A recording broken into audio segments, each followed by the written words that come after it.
চেষ্টা করবো। হ্যাঁ,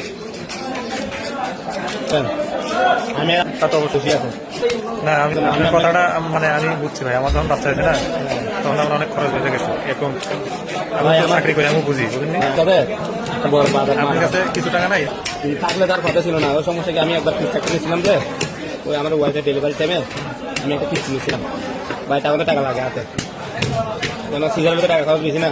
হ্যাঁ, আপনার ওই আছে না, ওই কোনো খবর নাই।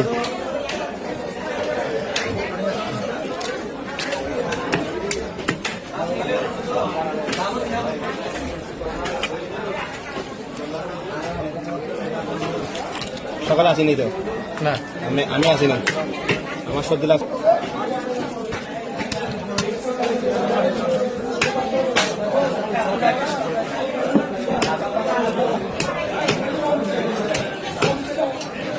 এমনি আপনি সর্দার সাহেব ধান নিচে আসছে কত টাকা জানিয়ে নিল একবার? 500। বইয়ের অসুখের কথা কয়। হ্যাঁ, বইয়ের আমার বলি না, আমি তো আপনাকে দিতে বলছি। গাড়ালে বুধ ধরে মাথাচ্ছে